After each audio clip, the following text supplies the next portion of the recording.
रे पोरिया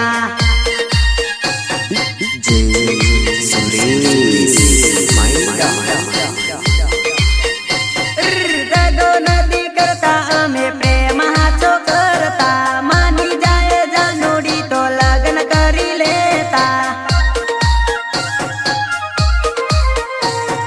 दगो नदी करता अमे प्रेम हाचो करता मानी जाए जानोडी तो लग्न करी लेता